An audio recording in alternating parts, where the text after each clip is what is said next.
Today on CityCast Chicago, the governor has signed a bunch of new laws. There's a virus hitting Chicago's bunnies, and we've got getaways on the brain. I'm here with Crain's reporter Lee Giangreco and Alex Nitkin with the Illinois Answers Project to break it all down. It's Friday, August 4th. I'm Simona Licea in for Jacoby Cochran, and this is what Chicago's talking about.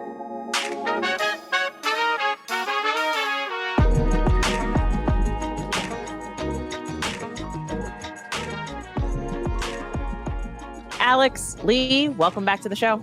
Hey, how you doing? Thanks for having us. Doing well. Glad to be here. I think Lee is frozen. I thought she was just looking at me very seriously, but I think she's frozen.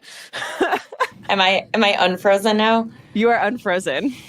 I was actually just looking at you very seriously. We're frozen in the glow of your greatness as a host. We're awe-inspired. Oh, thank you, Alex. This is why I invited my friends on the show. That's why this happened. Before we get into this week's news, I wanted to ask, because Alex, I know you're a full moon jam kind of guy. Did you guys catch the sturgeon supermoon this week? Did you manage to get outside and see it? I definitely saw it on Monday, and I think we got a little bit of sturgeon action last night too. It was very cool, especially right when it comes up over the horizon. Very kind of spooky and ominous in a fun way. And if anyone was out there at the full moon jam, there was this great moment of shortly after sunset, because, you know, on a full moon, the sunrise and the sunset are kind of in tandem, or the moonrise and the sunset, I should say, are in tandem. There was this great moment of like the big red orb coming up over the lake. That's pretty great. What is a full moon jam? Well, Lee, every full moon in the summer, there's this big, wonderful outdoor free event on the lakefront around Argyle Foster, where there are a bunch of fire dancers and there's a big drum circle, and it's a whole big kind of happening hippie event. Oh, I was going to say it sounds like something witches go to, and the way you described it, that sounds exactly like what it is. Like, should I bring a goat with me or something? Or It's always helpful to have a blood sacrifice in these kinds of things. You know, be prepared. The next one is August 31st. Yeah, we're going to have two supermoons this month, and the second one in August will be a blue supermoon, which of course does not actually describe the color of the moon, but just the fact that we have two in a calendar month. They're really big and beautiful, and I was out on Tuesday night and got to see exactly what you described, Alex, the moonrise. So I've been really into stars lately, so I feel like I'm putting all the listeners on sky stuff recently. But besides what's going on in the sky, we've got a lot to cover this week, so let's get into it. Earlier this week on the show, Jacoby and I talked about the Bring Chicago Home Tax. That is the proposed tax increase on high-end real estate sales to fund efforts to combat homelessness. Alex, you did some reporting on cities who have already enacted sort of similar tax increases. Who did you look at and what did you find?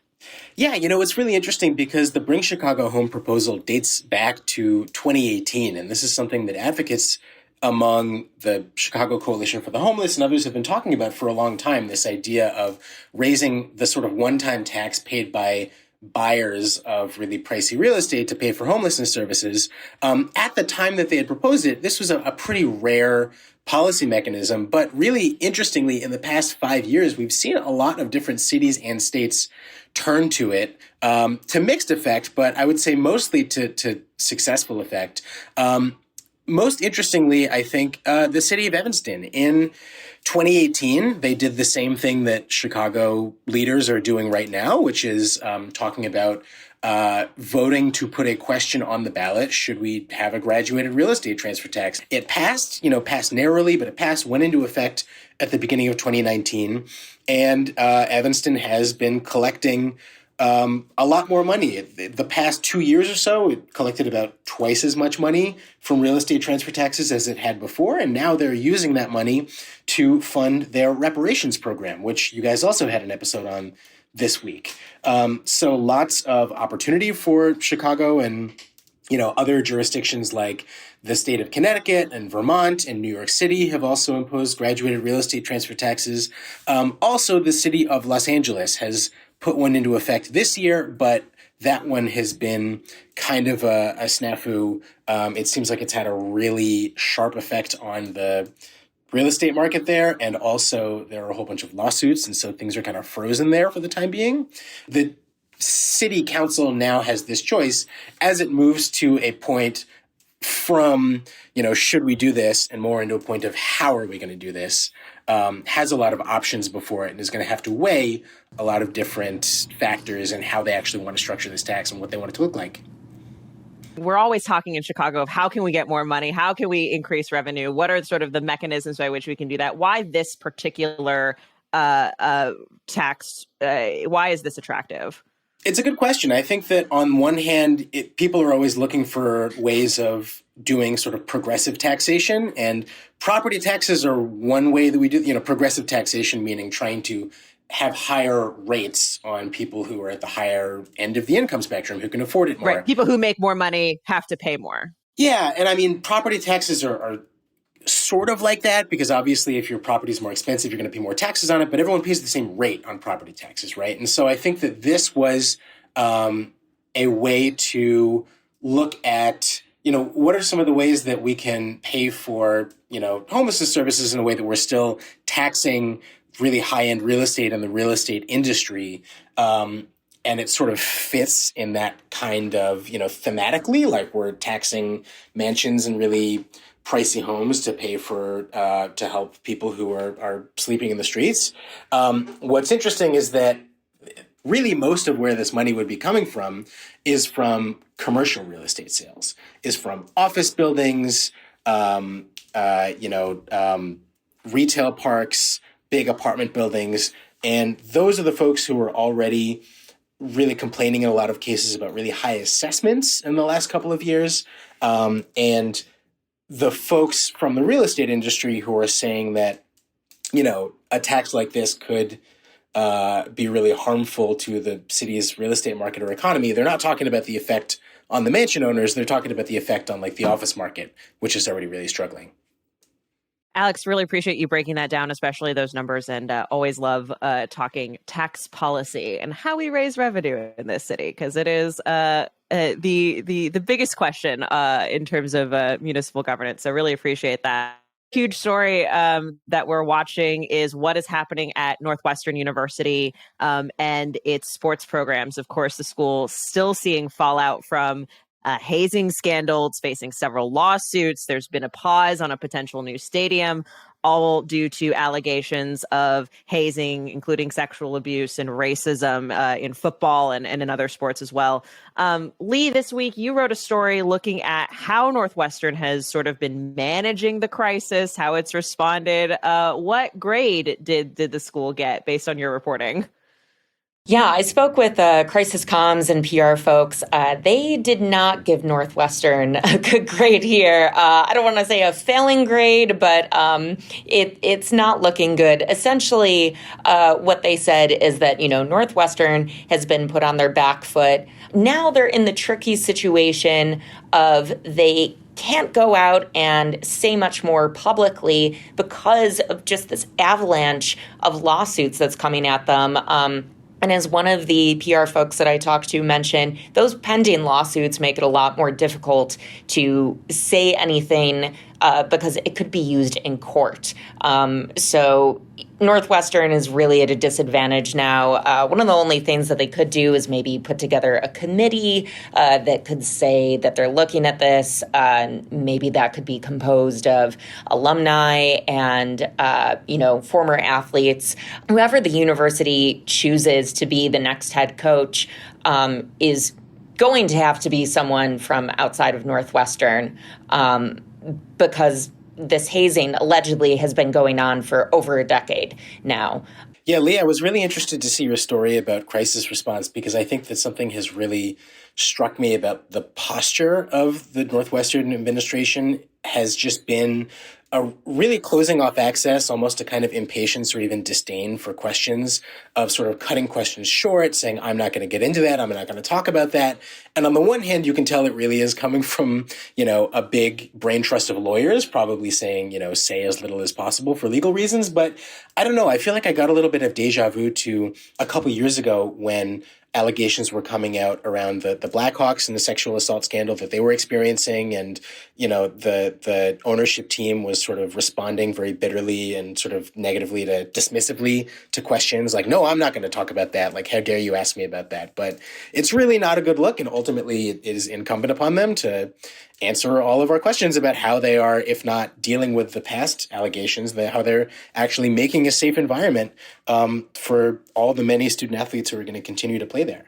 And not to mention, Alex, as you said, this sort of posture of closing off, that started well before all this reporting came out, and this started to sort of really kind of snowball in the summer when there was an initial investigation into these allegations, an independent investigation, where those findings were never sort of fully revealed. And, we only got sort of bits and pieces from it. And it was sort of student journalists who were able to kind of uncover more and get the details that really kind of spread this off. So it's not sort of this close posture is not even a new thing. That's sort of been since the beginning and from the jump that like allegations were being made and they were being investigated. Yeah, and it now seems like what's happening is because Northwestern has painted themselves in this PR corner, we'll say, where they didn't get ahead of this.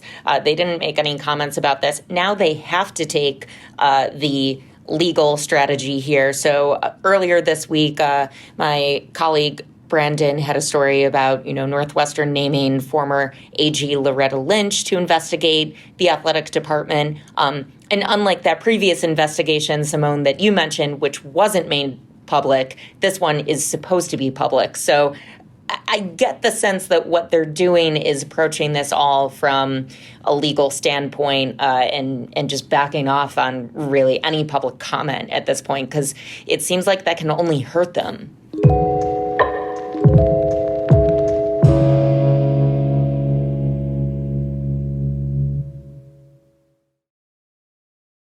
Always want to shine some light on stories that maybe didn't get enough attention this week.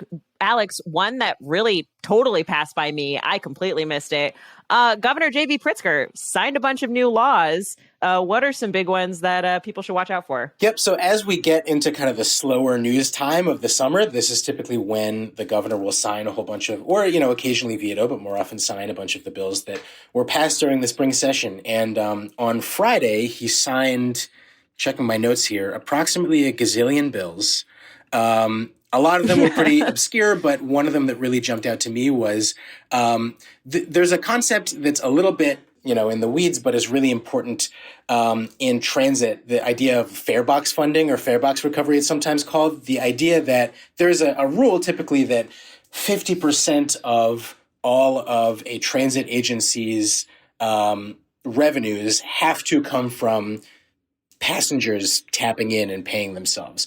That requirement has been waived during COVID and has just been sort of a financial lifeline to these transit agencies that are obviously still really struggling. So that was extended in one of these bills that was signed into law. And also, I don't know if it was the same bill or a related bill, but something that transit advocates and transit agencies had been pushing for a while is giving transit agencies the authority to basically, remove unruly passengers from trains. And really, these are just more Band-Aids to try to help transit agencies get somewhere close to their original ridership volumes before ARPA money runs out in a couple of years in this really dire-looking fiscal cliff of hundreds of millions of dollars.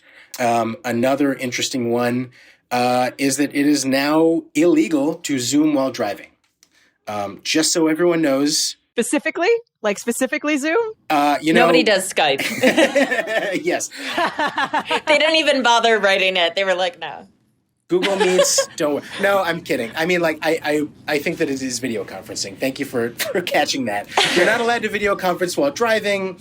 The irony is that as someone who's covered a lot of these legislative hearings, like very often there are lawmakers who are like calling in while driving. So I hope that they didn't do that in this case. But if they do in the future, they might get ticketed.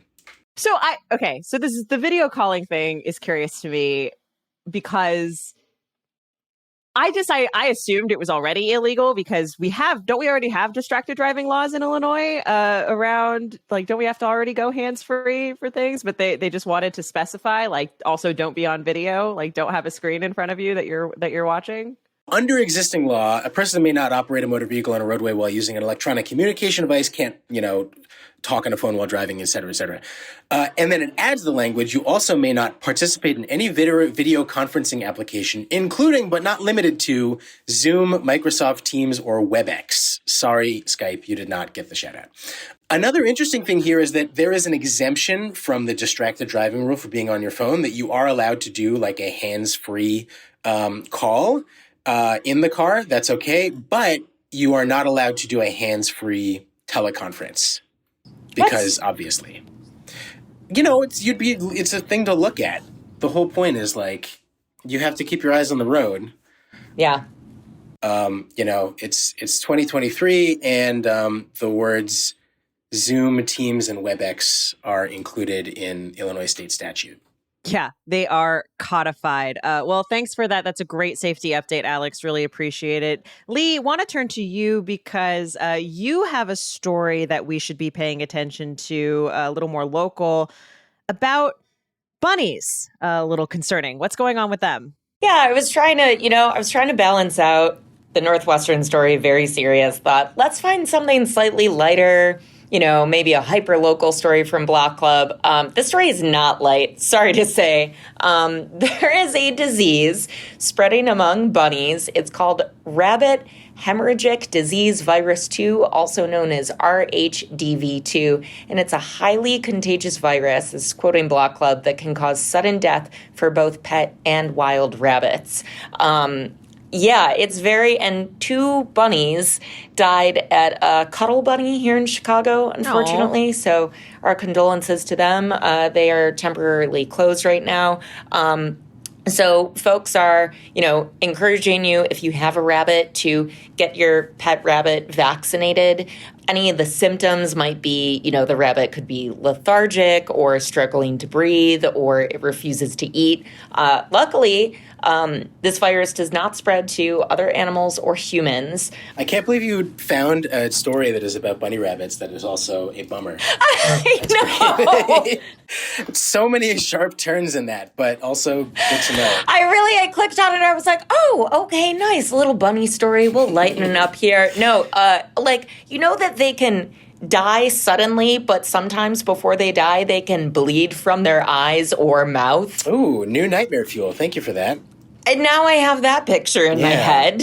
Are we talking about wild rabbits or pet rabbits or both? Both. This is an all bunny. No bunny is safe. Oh no. No matter how sheltered. Are there little masks they can wear? Oh, little bunny masks. That would be so cute. We got bunny vaccinations. I feel like if there's a world where there's bunny vaccines, so is there like a bunny Dr. Fauci, like the smallest bunny you could find with like little glasses? Make sure you do not hop too far if you have the bunny disease. I don't know. Stay 6 rabbit feet away from each other. Well, Lee, thank you so much for letting us know. And if you do have a rabbit, make sure you get your rabbit vaccinated, because we wouldn't want to see any more rabbits come down. But we are going to turn to some actual good news, lighter stories to get you through the weekend, get you through this moment, get you through the end of this podcast at least. Alex, what is some good news you want to share with the people? My good news is that, as we all know, this weekend is Lollapalooza, and it is a great time to get away from the city of Chicago. So I am going on a backpacking trip to a national park out west, to Glacier National Park, which I'm super excited about. But I thought that this is a great opportunity to bring up all of the many great low-key weekend camping trip spots around the Chicagoland area, especially now as we're getting to like late summer, early fall, which in my mind is like the nicest time of year to go out and be among nature. You guys on the show here have talked about a lot of the really well-known ones like Indiana Dunes and Starved Rock. I would shout out some other really nice Illinois state parks like Mississippi Palisades over on the west side of the state. And Chain of Lakes is also really nice. And also, Wisconsin has so many beautiful state parks that are just like a little drive away from Chicago. This year, I actually got a little annual Wisconsin State Park pass for my car, and have been making use of it. There's Kettle Moraine and Richard Bong is just like an hour's drive away, and it's beautiful. Devil's Lake, New Glarus Woods. And very low key camping too, right? It's not a lot of like out in the wilderness, like bushwhacking, like very well maintained sites for the most part around these parts. Yeah, the glamping opportunities are many. Yes. Yeah. Well, those are great recommendations, Alex. Really appreciate that. And I am letting CityCast listeners know that we are working on a fall getaways guide during a peak leaf peeping season. So keep an eye out for that because we're going to have even more trips that you can take. Lee, what's your good news that you'd like to share? Yeah, my good news, my family's in town. It's my mom's birthday, so that'll be nice. Happy birthday. Yeah, happy birthday to my mom. But my other good news, and I know this isn't like newsy or anything, but it is lake season. This is the prime time to be in the lake. So this past weekend, I went in Friday after work. I went in Saturday before Wicker Park Fest, Sunday evening. Like, if I am not working, I am at the lake. So get to the lake. Lee, I am pretty sure you have texted me like 3 or 4 times in the past week to go swimming, and I have been napping, and so I haven't gone. But it seems You perfect. know what's great, though, about going to the lake? You can nap at the lake.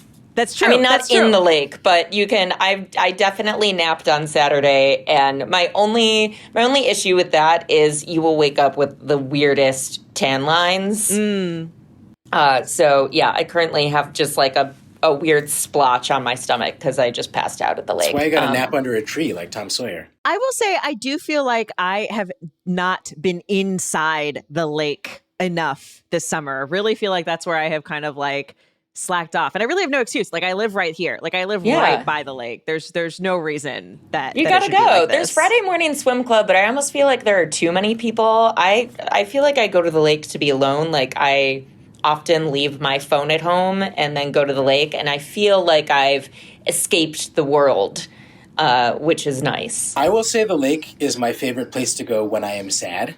Just like staring out at the great expanse. If you do put together a guide of like best places to cry in the city, I would put multiple lakefront spots on there. Alex, I think that's the second time you've said that on the show. Oh, no. Are you just looking for places to be sad? Don't worry, I'm fine. I don't want you to get the impression that that's just bleeding from their eyes. Yeah, I mean, it's news you can use. Everyone's also busy talking about places where you can have a great time, but we need places where we can experience our full range of human emotions. Yes, always. That is what we are here for at CityCast Chicago.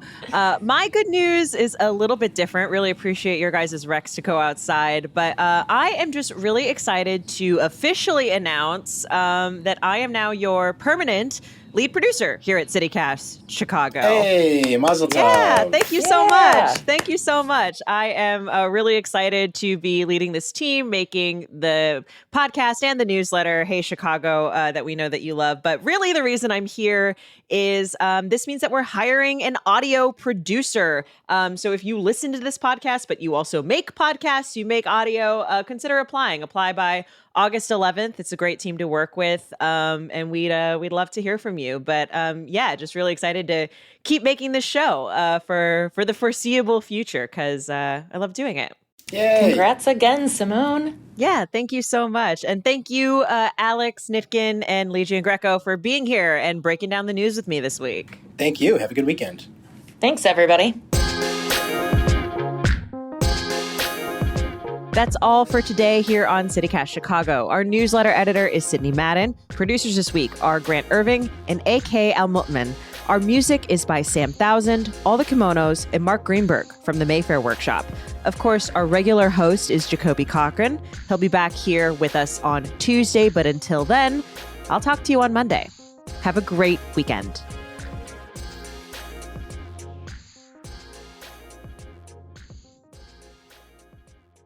there aren't like major animals in the Midwest like bears, right? There, in some places, you'll find like black bears, which are just like big dogs that are scared of everything.